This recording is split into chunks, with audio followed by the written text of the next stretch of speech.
Warning, this podcast contains spoilers and explicit language. Listener discretion is advised. Scary cat, have a scary chat. Scary cat with Rob and Ash.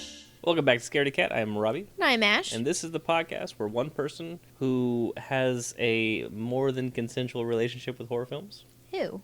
And someone else who just said no. watch, review, and caress. You're making weird, Them? weird The hand hand gestures. How are you, Ashley? I'm pretty good. How was your day? It was good. I am currently sitting with my feet propped up and iced. You have a boo-boo. I got a swollen fucking foot. Who the fuck knows why? Because we're old. That's We why. are so old now. We're not that old. We were just talking about how we can't ignore medical issues anymore because they Right. just snowball. They don't get better. You have to go to therapy and shit. They just end up being like a cancer scare.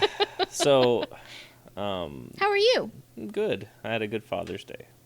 Oh, yeah. Happy Father's Day, This by is the way. technically still Father's Day weekend when we're filming this or recording this. It's Monday. Shh. Okay. We're still technically within the realm of Father's Day, which is just why I selected this movie. Yeah? Yeah? Really? And yeah. I Okay. didn't realize at the time that I was selecting a Father's Day movie, but I was. Look at you. So, would you like to know what the movie is? I am interested. It's The Fury from 1978. Okay. What's it about? I feel like this movie is about the pioneers of the furry movement and their fight to be recognized and not discriminated against. Is there a lot of furry hate out there? There could be. Do you know any furries? Do you have any furry friends? It's entire. Yes, I do actually. 'Cause the whole idea is that you stay in costume the whole time. They'd have to see you come out of your house. I don't know. You'd have to live alone. You'd have to come out of your house, and they'd have to track you to the club or wherever. To the club. I don't feel like know. Where this is do like furries hang out? convention centers. A I don't know. farm? A farm. Is that where they meet up? I don't know. I don't know anything about it. By the way, if you're a furry, do you drive wearing the gear? It seems like it would impede your vision. There was this one time, I think it was Halloween, and I was driving. We were living in Tampa, Mm-hmm. and I was driving to work this Halloween morning, Okay. and I see a BMW at a gas station, and Dracula, like, this is the Hammer films Dracula, full out costume with flowing cape Like that's flying behind Nosferatu him, kinda is stuff? standing over his car with like holding onto the nozzle while it gets gas, and I was just like, this is the best day of the year. Even Dracula has to get gas. I don't know how I led into Halloween from Father's Day, but I know this is Father's Day, and this movie is Father's Day related. Furries, we were talking about furries. This is fun. I'm just going to let you go. Rob has memory issues. Today I do. So furries. I think the furry thing is just for like when you're there. I don't think it extends to outside. So anyway, so you believe that the furry Okay, yes. Fury is the furry. So I think that. You think they just mispronounced it. Oh no! Wait, we're talking. This is a horror movie. Wait, no, I've got it.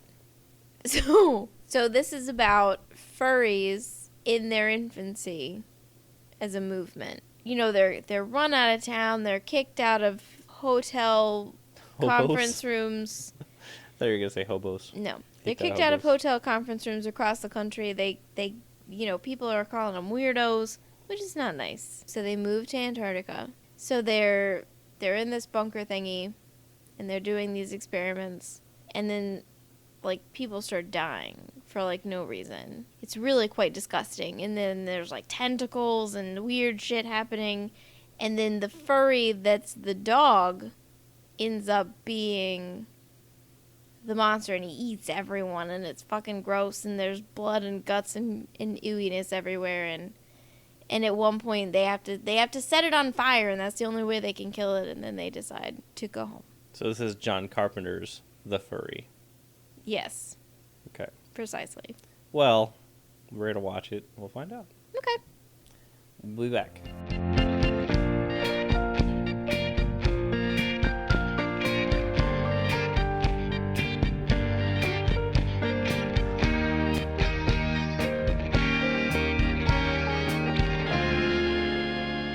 We're back. That was The Furry. Oh, shit. You got it in my head now. Imagine that. We watched a whole movie that stayed in my head.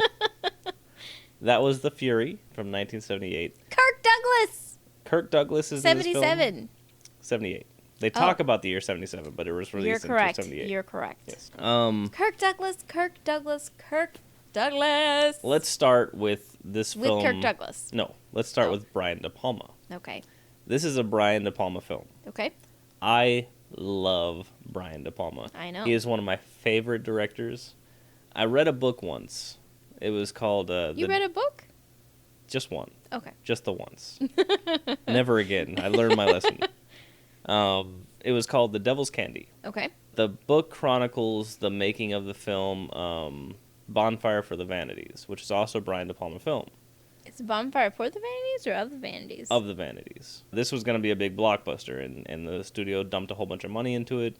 Brian De Palma is one of those directors that for every hit he has like 3 misses. Mm-hmm. But that being said, Brian De Palma is an amazing director who takes chances, and he likes to play around with the camera work in films, and he's got a vision that not a lot of directors have. There's a story in the book about when he was a baby. His mother said she knew he was special because every night she would hear a banging sound, and his crib, which was on the other side of the room, he would hit his head against the wall until it was touching the wall, and then he would just continue to pound his head against the wall until she came in there and stopped him. That's like take your kid to the doctor time, not sign him up for gifted and talented. Right? But this story stuck with me. I probably read this book like 10 years ago, maybe 15 years ago, and I still remember the story out of this book. So this is a Brian De Palma film, and you can tell without knowing that's Brian De Palma if you look at the camera work and like some of the weird transitions and a lot of the effects that they use. Well, I mean, it felt like this was like good old-fashioned knowing what you're doing and having a vision. Like, this wasn't fancy shit. This was just being good at what you do. And it's trying something. Like, they were trying things that weren't being tried. Yeah. That being said, this is not a horror film. Not in the slightest. Not until the last frame. Yeah. This is the love child of Carrie and The Fugitive. Okay. If The Fugitive had a baby, and that baby was Kirk Douglas. I love Kirk Douglas so much. Can I just say, Kirk Douglas, as a young man, fucking A. Like, good grief. But this is not Kirk But Douglas. Kirk Douglas is an old man. It's okay, too. So Kirk Douglas is a retired spy who's living happily with his son. Maybe he was about to retire or something. So we're introduced to them. It just says it's the Mideast in 1977. So we find out that Kirk Douglas is a good dad. Well, we're introduced to him wrestling. Okay, so they get done swimming in the ocean. Yeah. Of what is obviously Turkey. Teeny tiny little bitty shorts. Right, 70s shorts. We'll call them crotch caressers. Crotch caresser. That's what you want to do. That's what they look like to me. They just look like little shorts.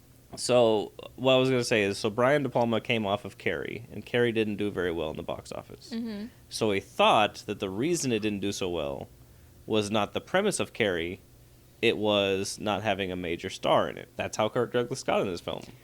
I love Kirk Douglas. I just wonder what this film looked like, the script looked like before Kirk Douglas was involved. Exactly the same, but less amazing, because Kirk Douglas is awesome. It probably was more heavy about, like, the actual psychics. It was probably more, and less about spies. It probably more involved the son and the young woman that we'll meet in a few minutes. Because it is, like, 95% Kirk Douglas, 5% the psychics. I don't know. I'd say it was like... Maybe 80-20. Well, so we haven't gotten through the intro here. Are we just going to skim? This cookie is more crispy on the outside than it is on the inside. I love a chewy center. Okay, Change my analogy. This one is baked nice and Firm? Fluffy? this one is burnt on the inside, Ugh. but chewy on the outside. Well, how would you even accomplish something like I that? don't like this analogy at all. I wish I could do a different It's one. a terrible analogy. What's a better analogy? It is like a toasted marshmallow, but instead of toasting it from the outside, you toast it from the inside. Yes, okay. Well, this is a toasted marshmallow movie. This movie is a toasted marshmallow. Better on the outside From than the the inside inside. out, yes. The basic premise is that in the intro, Kirk Douglas is the father of somebody who is obviously gifted, is there with him in the Middle East, and he's gonna take his son to a special school. In Will it be just Chicago. fine? And before he can do that, his friend sets him up and tries to kill him To take his son. and films it to show the son that his dad's dead, and to anger Is his that son. why they were filming Yeah, that's it? why they were filming it. But because Kirk Douglas, You're right. and when we first started watching it, in my head I was thinking, I wonder how long it takes Kirk Douglas to find a gun, 10 because seconds. it's Kirk Douglas and he's gonna find a gun, I love Kirk Douglas. and it literally took like 7 seconds for him to get a hold of a gun and start shooting at people. Right. Well, I mean, he's highly trained. It makes sense. Right. So he survives the attack and he begins Of his course search. he does. Of course he does. He begins a search for his son. So he goes deep undercover, and With shoe polish. right, and he's on the run, and there's a secret shady government organization that's out to get him. Yes. And as Americans, we have an inherent distrust of government organizations. Some of us do. All of us do. No, that's not true. All the real Americans That's not distrust true. government organizations. It is innate in us. It is what made us Americans, because we distrusted the government. So, then we flip over to the heroine of the film, Gillian, who is psychic, Yes, and that gets her into some trouble right. She makes Because- some kids bleed. because some people figure out that she's psychic, Mm-hmm. and They think she's a weirdo. she calls out a friend at school for being pregnant because she's unnecessarily mean.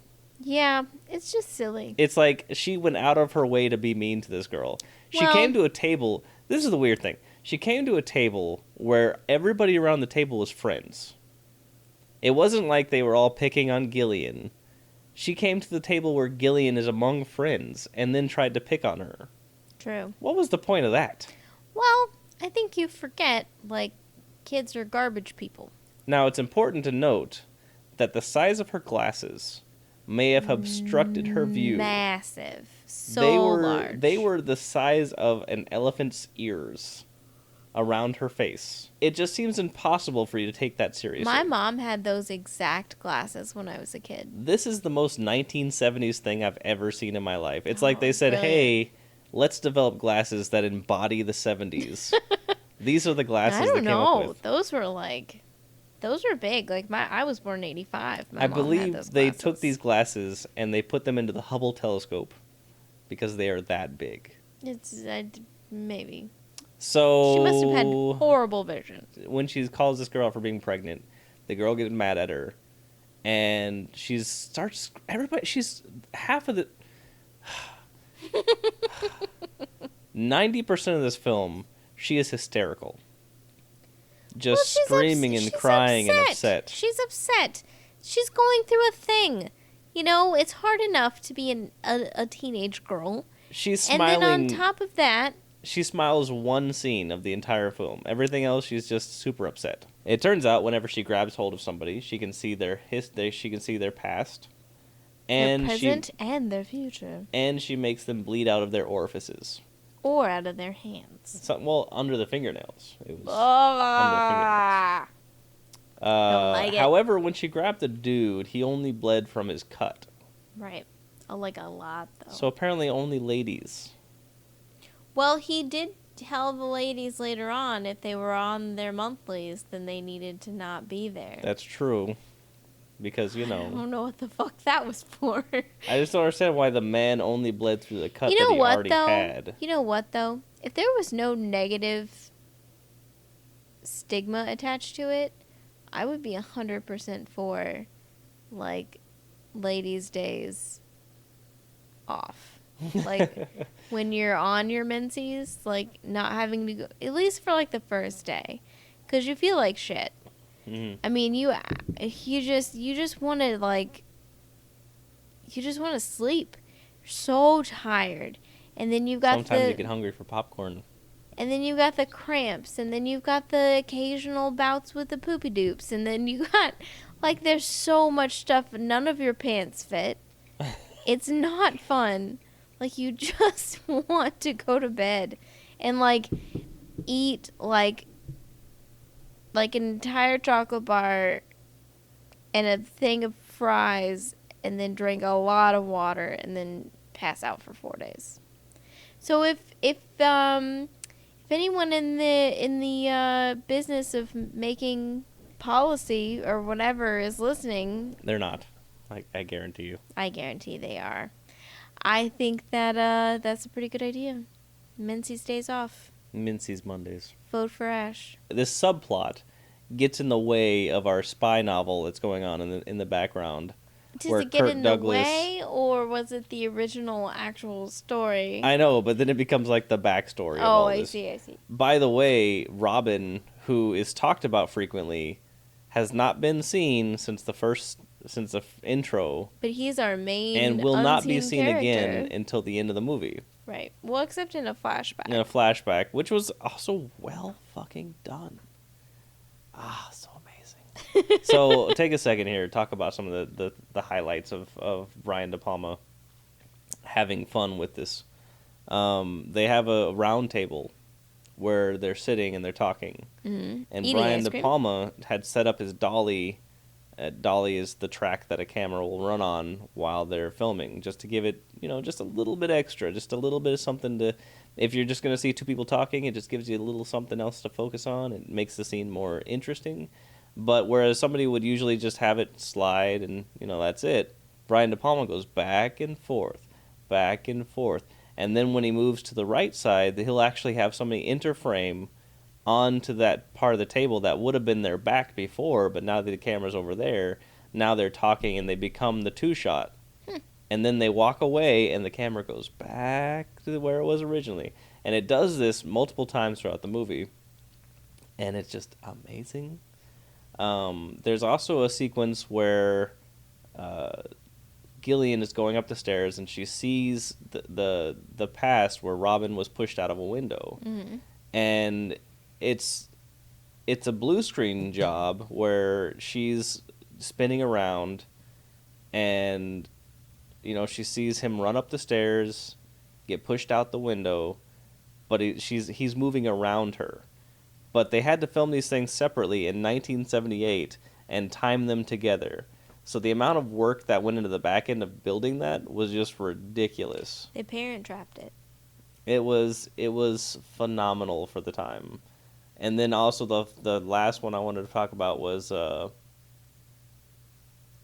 when they do the seeing through his eyes. She sees through Robin's eyes as he's being forced to watch the video of his dad dying. And the camera does a slow pan around the room. And there's a shot where you see Robin's face in a camera pointed at him. And as the camera's panning away, Robin's face is turning with that. So to build the whole illusion that we're seeing Robin. I thought that was a very nice little touch. That was pretty cool. I agree. You have lost all interest in what I'm talking about.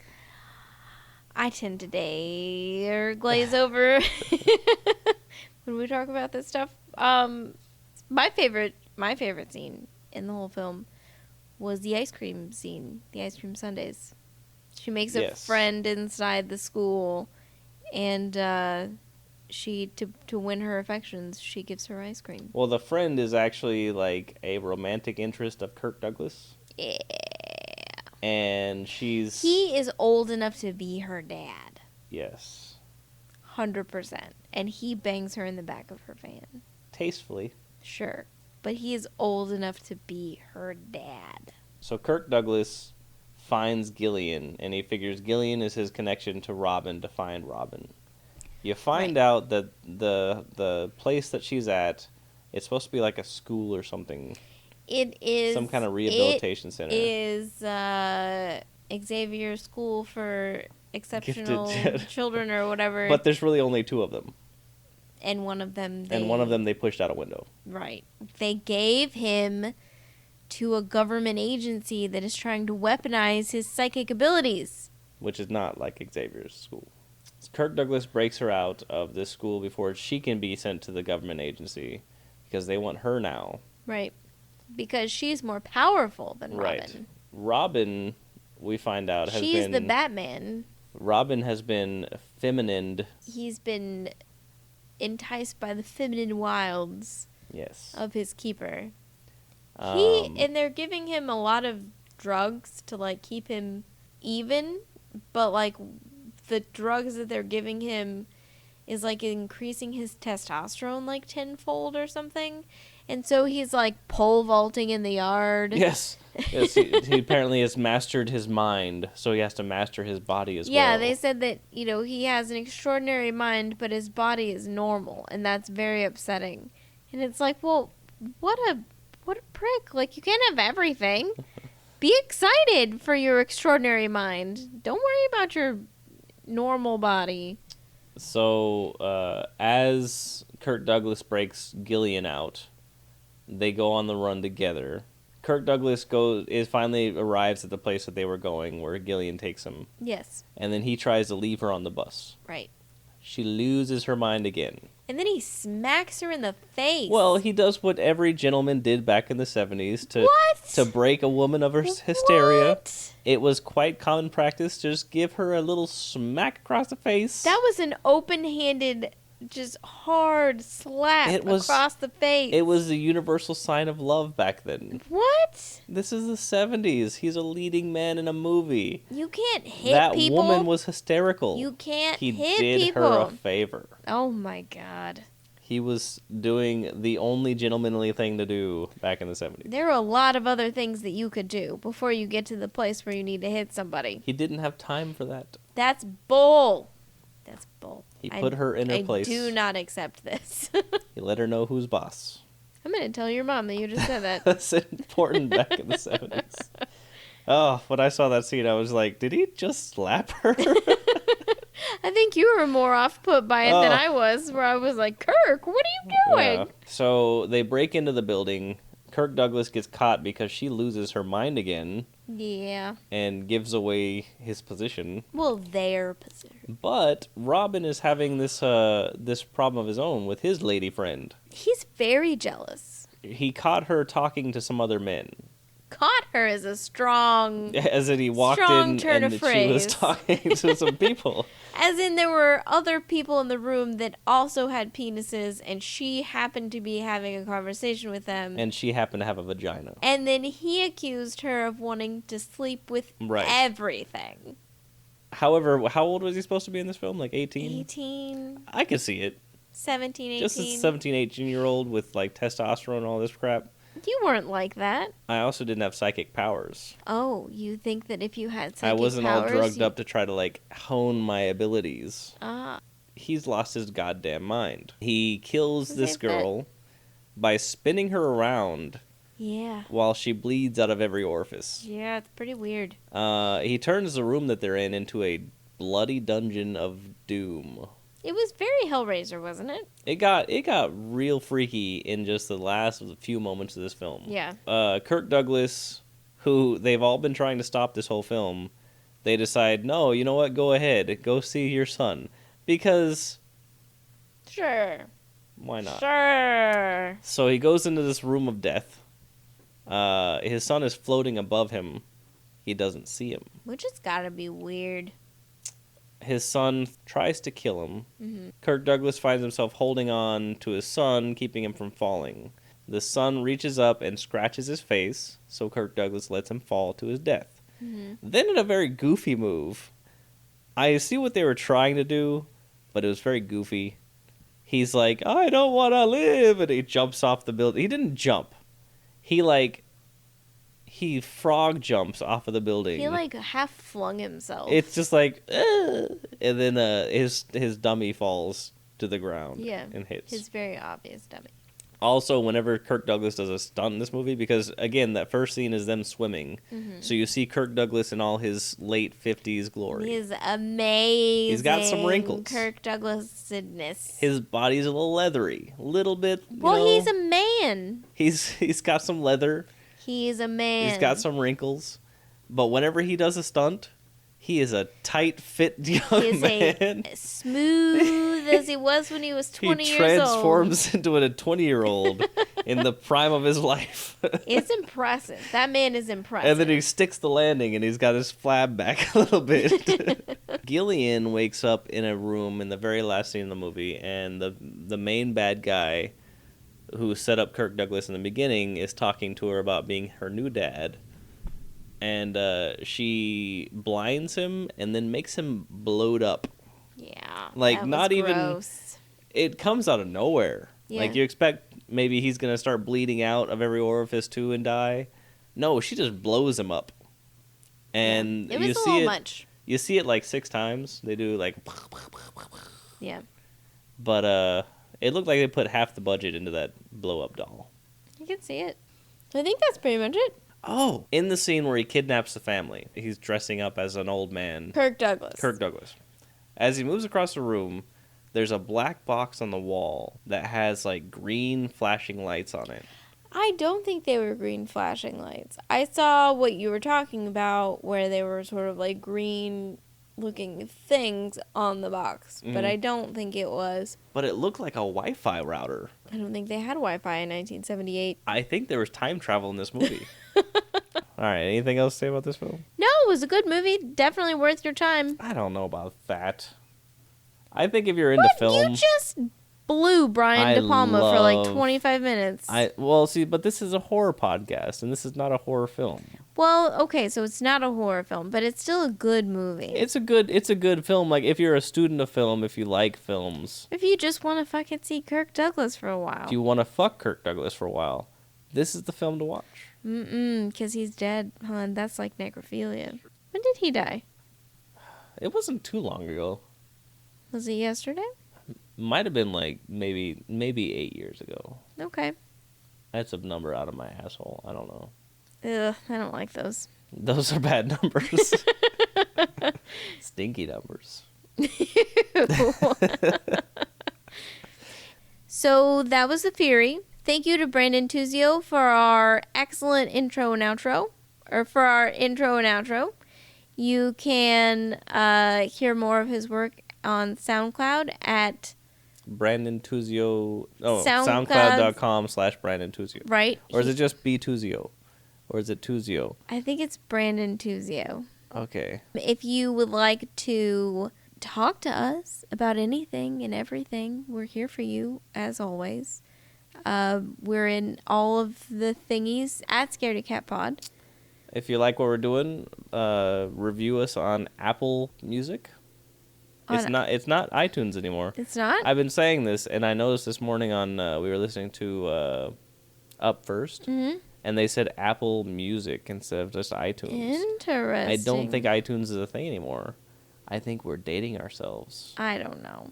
I would date us. We're I would amazing. date me too. I'd fuck me. You do regularly. What are you doing with your face? I'm acting out the scene. What scene? Would you fuck me? I'd fuck me. I'd fuck me hard. What are you talking about? What are you talking about? What are you talking about? Jay and Silent Bob? Oh. Okay, I see what's happening. That was really strange.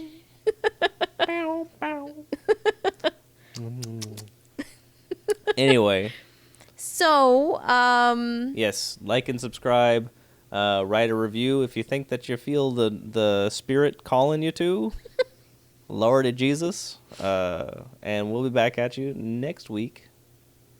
Oh. So next week will be our last episode before our very special... Yeah, we're going to go home for a bit. Yeah, we're going home to the motherland. To Texas. Woo-hoo! And don't do that. Unless they hear me do that, and then they'll run us out when we That's get derogatory. And we're gonna record a very special, fun episode while we are there. there. It's Texas related. It is, but It is, but it isn't. And then we're gonna do we're going to record an episode with a good friend of ours who knows a lot about the movie we're gonna do. and is a prolific horror writer. You can check him out. Matthew Rushing is M Rushing on I Amazon. think it's M.A. Rushing. M.A. Rushing. Rushing on Amazon. Rushing. Anyways, Other than that, like, I got nothing else to say about you. I'm ready for bed. Okay. Until next time, adios, muchachos. Bye.